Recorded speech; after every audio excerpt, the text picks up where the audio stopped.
संस्कृत साहित्य के इतिहास के संदर्भ में हम वीर काव्य का अध्ययन कर रहे हैं। वीर काव्य अर्थात रामायण और महाभारत। रामायण का अध्ययन हम पूर्व में कर चुके हैं। आज हम महाभारत के विषय में जानेंगे। विश्व के संपूर्ण साहित्य में महाभारत सर्वाधिक विशाल ग्रंथ है। यह एक विश्व कोशात्मक ग्रंथ है। वाल्मीकि रामायण से 4 गुना तथा होमर रचित इलियड एवं ओडिसी की संयुक्त काया से प्राय 8 गुना बड़ा है। यह भारतीय साहित्य का एक ऐसा ग्रंथ है जिसमें तत्कालीन सभी साहित्यिक, सांस्कृतिक, धार्मिक, राजनीतिक आदि विषयों का एकत्र समावेश है। इस विशाल ग्रंथ को शत सहस्त्री संहिता कहा गया है क्योंकि इसमें 1,00,000 श्लोक हैं। महाभारत का वर्ण विषय अति विस्तृत है। इसका क्षेत्र अत्यंत व्यापक है। इसमें कवि ने कौरवों और पांडवों की कथा के माध्यम से तत्कालीन भारतीय संस्कृति एवं सभ्यता का विशाल चित्र अंकित किया है। कहा भी गया है यन्न भारते तन्न भारते, अर्थात जो भारत में नहीं है वह महाभारत में भी नहीं है। स्वयं महाभारत में भी लिखा गया है कि यह सर्वप्रधान काव्य, सब दर्शनों का सार, स्मृति, इतिहास, चरित्र, चित्रण की खान और पंचम वेद है। भारतीय परंपरा में वेद व्यास महाभारत के रचयिता हैं। 3 वर्षों के सतत अथक परिश्रम से उन्होंने इस ग्रंथ की रचना की थी, परंतु संपूर्ण महाभारत की रचना एक बार में ही नहीं हुई है। प्रारंभ में इसका स्वरूप संक्षिप्त एवं लघु था। महाभारत के विकास के 3 सोपान निर्धारित किए गए हैं: जय, भारत और महाभारत। महाभारत का प्रथम मौलिक रूप जय नाम से विख्यात है। सर्वप्रथम वेदव्यास ने इस जय नामक ग्रंथ को अपने शिष्यों को पढ़ाया। इसका दूसरा संस्करण भारत संहिता पड़ा और इसकी श्लोक संख्या 24,000 हो गई।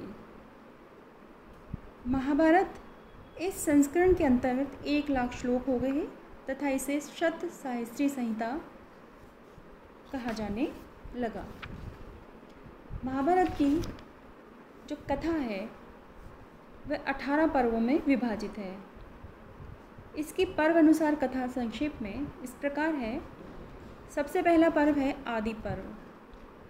सर्वप्रथम भूमिका आदि के पश्चात महाराज जन्मेजय के सर्प यज्ञ की चर्चा है। इसके पश्चात आस्तिक की कथा, समुद्र मंथन, कद्रुविंता स्पर्धा, गरुण द्वारा अमृताहरण आदि कथाओं के पश्चात चंद्रवंश का विस्तृत इतिहास एवं कौरव पांडवों के जन्म का वर्णन है।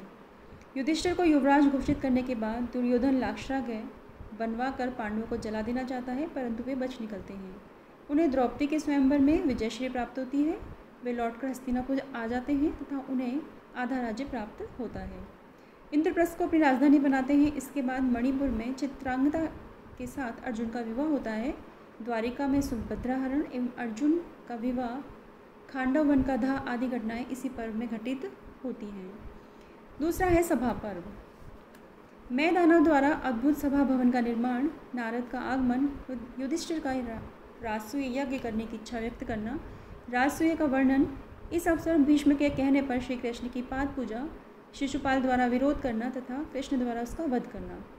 दुर्योधन की ईर्षा, पांडवों को परास्त करने की दृष्टि से द्यूत क्रीड़ा का आयोजन, शकुनी की चाल से युधिष्ठिर की पराजय, द्यूत में राज्य व द्रौपदी को हार जाना, दुशासन द्वारा द्रौपदी का चीरहरण तथा युधिष्ठिर आदि का वन गमन सभा पर्व में वर्णित है। वन पर्व। इस पर्व में पांडवों का 12 वर्ष का वनवास, अर्जुन के द्वारा इंद्रकील पर्वत पर उग्र तपस्या करना तथा पाशुपत अस्त्र की प्राप्ति का वर्णन है। इस पर्व में अनेक आख्यानों का भी वर्णन है। चौथा है विराट पर्व। इसमें पांडवों के अज्ञातवास, विराट नगर में रहते हुए भीम द्वारा कीचक व्रत, दुर्योधन आदि के द्वारा राजा विराट के गोधन का अपहरण, युद्ध, पांडवों के सहयोग से विराट की विजय, विराट की पुत्री उत्तरा के साथ अर्जुन पुत्र अभिमन्यु का विवाह आदि इस पर्व में वर्णित है। उद्योग पर्व में विराट नगर में श्री कृष्ण के परामर्श से द्रुपद पुरोहित का हस्तिनापुर जाना, अर्जुन एवं दुर्योधन दोनों की सहायता करने का श्री कृष्ण का आश्वासन, पांडवों की सैनिक तैयारी, संजय का दूत बनकर आना और पांडवों एवं कौरवों को संदेश धृतराष्ट्र का चिंतित होना, पांडवों को आधा राज्य दिलाने के लिए श्री कृष्ण का दूत बनकर कौरवों की राजसभा में जाना, वहाँ पर दुर्योधन के द्वारा वार्ता का विफल करना, इसके बाद दोनों पक्षों द्वारा युद्ध की विभिन्न तैयारियों का वर्णन है। भीष्म पर्व में वेदव्यास द्वारा संजय को दिव्य दृष्टि की प्राप्ति, युद्ध का आरंभ, धृतराष्ट्र के पूछने पर संजय का युद्ध का विवरण देना, शत्रु पक्ष में गुरुजनों एवं स्वजनों को देखकर अर्जुन की विकलता, श्री कृष्ण द्वारा गीता का उपदेश, सेनापति भीष्म का भयंकर युद्ध तथा युद्ध के 10वें दिन आहत भीष्म का सरशय्या शयन एवं प्राण त्याग के लिए उत्तरायण की प्रतीक्षा करना आदि प्रमुख घटनाएं वर्णित हैं। 7वां है द्रोण पर्व। इस पर्व में द्रोण का सेनापतित्व, चक्रव्यूह में 7 कौरव वीरों के द्वारा अभिमन्यु की हत्या, अर्जुन द्वारा जयद्रथ का वध, कर्ण की शक्ति से घटोत्कच की मृत्यु, द्रोणाचार्य द्वारा घोर युद्ध एवं धृष्टद्युम्न द्वारा उनका वध, पिता की मृत्यु के समाचार से अश्वत्थामा का क्रोध कर नारायण अस्त्र का प्रयोग, श्री कृष्ण द्वारा पांडव सेना एवं भीम की रक्षा। 8वां है कर्ण पर्व। इसमें सूतपुत्र कर्ण का सेनापति के रूप में अभिषेक, कर्ण द्वारा युधिष्ठिर की पराजय एवं पलायन, अर्जुन द्वारा अश्वत्थामा को पराजित कर युधिष्ठिर का समाचार के लिए आना, युधिष्ठिर द्वारा अर्जुन का तिरस्कार तथा अर्जुन का क्रुद्ध होकर युधिष्ठिर को मारने के लिए उद्यत होना, श्री कृष्ण के समझाने पर दोनों का पुनः प्रसन्नतापूर्वक मिलन, कर्णवध, युधिष्ठिर द्वारा शल्य का वध, दुर्योधन का सरोवर में प्रविष्ट होना। शल्य पर्व में शल्य का सेनापतित्व, पराक्रम एवं मृत्यु का वर्णन है। सौप्तिक पर्व में अश्वत्थामा के द्वारा रात्रि में शयन करते हुए पांडव वीरों का संहार करना, दुर्योधन की दशा देखकर विलाप करना, अश्वत्थामा के पराक्रम से दुर्योधन का प्रसन्न होना, अश्वत्थामा द्वारा पांडवों की रनिवेश के गर्भनाश के लिए दिव्य अस्त्र का संधान करना आदि का वर्णन है। स्त्री पर्व में मरे हुए वीरों के शोकाकुल स्त्रियों का विलाप इस पर्व की प्रमुख घटना है। इसके अलावा धृतराष्ट्र का विलाप, संजय एवं विदुर का उन्हें समझाना, गांधारी का क्रोध करना, व्यास जी का उन्हें समझाना, स्त्री पुरुषों द्वारा अपने संबंधियों को जलांजलि देना आदि घटनाएं इसमें वर्णित हैं।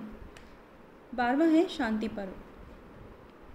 इस पर्व में युधिष्ठिर द्वारा महर्षि नारद से कर्ण का वतान जानकर शोक प्रकट करना, श्री कृष्ण का युधिष्ठिर के शोक को दूर करने का प्रयत्न करना तथा 16 राजाओं का उपाख्यान सुनाना, श्री कृष्ण के कहने पर युधिष्ठिर का शरशय्या पर लेटे हुए भीष्म के पास जाना एवं राजधर्म तथा मोक्ष संबंधी अनेक प्रश्नों को पूछना, भीष्म द्वारा उपदेश देना।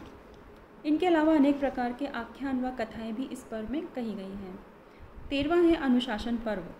इस पर्व में भीष्म युधिष्ठिर को धर्म, दर्शन तथा नीति संबंधी अनेक उपदेशात्मक कथाएं सुनाते हैं और सूर्य के उत्तरायण हो जाने पर स्वर्गारोहण करते हैं। आश्वमेधिक पर्व, युधिष्ठिर का राज्याभिषेक, उनके द्वारा अश्वमेध यज्ञ का अनुष्ठान इस पर्व के मुख्य वर्णन है। इसके अलावा वर्णाश्रम धर्म संबंधी आचार व दर्शन की चर्चा की गई है। स्वर्ण नकुल का आख्यान एवं वैष्णव धर्म का विवेचन भी इसी पर्व के विषय हैं। 15वां है आश्रम वासिक पर्व। इस पर्व में धृतराष्ट्र, गांधारी आदि वानप्रस्थ ग्रहण करके वन में चले जाते हैं। धृतराष्ट्र एवं कुंती का मृत पुत्रों को देखने के लिए व्यास जी से अनुरोध करना, परलोक से मृत पुत्रों का आना तथा दर्शन देना। धृतराष्ट्र, गांधारी एवं कुंती की मृत्यु का वर्णन भी इसी पर्व में किया गया है। 16वां है मौसल पर्व। बलराम व कृष्ण के साथ यदुवंशियों का स्वर्गमन, मूसल युद्ध का सजीव वर्णन इसमें किया गया है। 17वां है महाप्रस्थानिक वर्णन। पांडवों द्वारा श्राद्ध करके हिमालय की ओर प्रस्थान, युधिष्ठिर को छोड़कर सभी भाइयों का मार्ग में पतन, युधिष्ठिर का सधीह स्वर्ग में जाना। 18 है अंतिम पर्व है ये स्वर्गारोहण पर्व। स्वर्ग में नारद और युधिष्ठिर का संलाप, युधिष्ठिर का नरक दर्शन एवं भाइयों का क्रंदन सुनकर नरक में रहने का निश्चय करना, इस पर इंद्र एवं धर्म का युधिष्ठिर को समझाना, युधिष्ठिर का दिव्य लोक में आगमन तथा अर्जुन, कृष्ण आदि से मिलना, महाभारत का उपसंहार एवं महात्मा का वर्णन भी अंत में किया गया है। इस प्रकार महाभारत में सभी विषयों का सांगोपांग वर्णन है। अनेक उपाख्यानों का भी वर्णन है, जैसे शकुंतलोपाख्यान, मत्स्योपाख्यान, रामोपाख्यान, शिवी उपाख्यान, सावित्री उपाख्यान, नलोपाख्यान। इस प्रकार महाभारत में विस्तार से विषय का वर्णन किया गया है। श्री कृष्ण की कथा का भी विस्तार से वर्णन किया गया है।